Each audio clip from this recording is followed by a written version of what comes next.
Nota bene. This episode was supposed to be made available already before Christmas.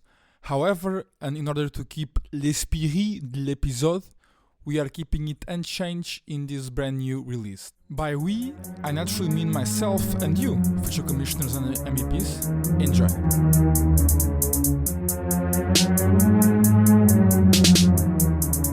This is a journey into sound.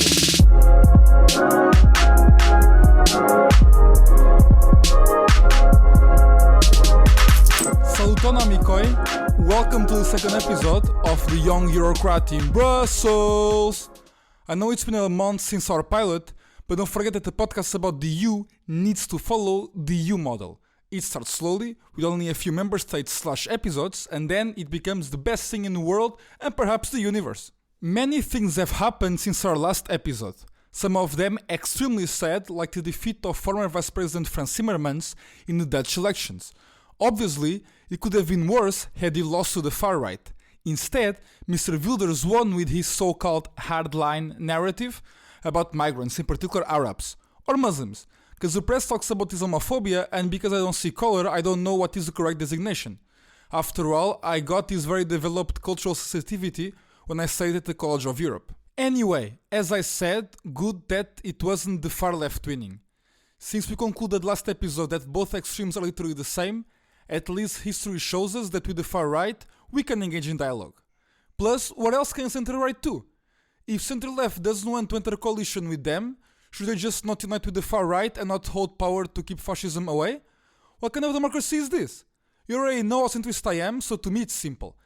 If the center-left can enter into a coalition with parties who support taxing billionaires, then center-right can, and should, do the same with those who want to bring back life imprisonment. It's called consensus. Plus, just one last remark on this.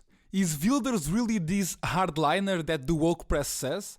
You say it as if he's an exception, but is it so different from what governments of our the United Kingdom, say? As well as our beloved member states of Denmark, Hungary, Poland, Italy, just to name a few examples? By definition, if this is becoming the standard in Europe, shouldn't it be more correct to call it the center?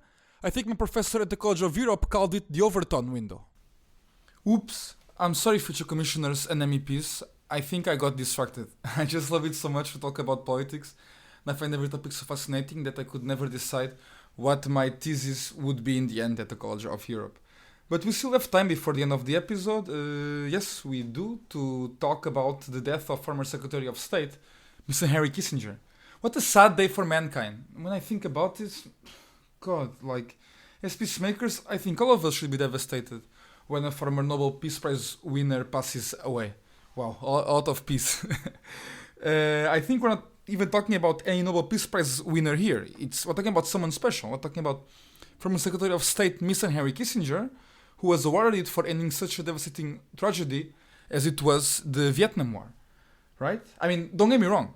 Maybe I'm speaking, please, don't get me wrong. I'm not saying Mr. Kissinger was perfect. God, not even founding Father Jean Monnet was perfect. And I mean, he created the EU, right? The left usually has a list where they say Mr. Kissinger was responsible for, and I'm gonna quote from this list I saw online, just for the sake of having contradictory. He says that he killed 3 million people in Vietnam, 1 million in Laos and Cambodia, supported and enabled dictatorships in Chile and Argentina, financed Israel in the Yom Kippur War in 1973, supported the Turkish invasion of our member state Cyprus in 1973 as well, Indonesian invasion of Timor-Leste in 1975, and even threatened to invade Portugal if Portugal would leave NATO. I mean, well, let's agree with this. This doesn't sound a lot like good vibes EU values, except financing Israel in defending itself, which obviously, I mean, it's a moral imperative.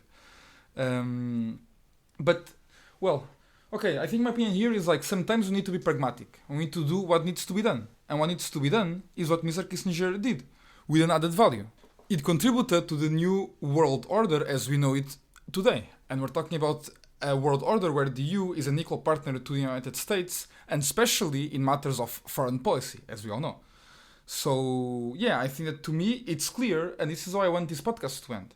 Henry Kissinger for Patron de Promotion of the College of Europe to the 2024-2025. I'll say it again. Henry Kissinger for Patron de Promotion of the College of Europe 2024-2025. we're gonna have 3 campus, so we really should finally have a big name, and a name that I think it's consensual. Please join me in this movement for praising and paying homage to brilliant men in brilliant times. Until then, happy holidays and see you next year.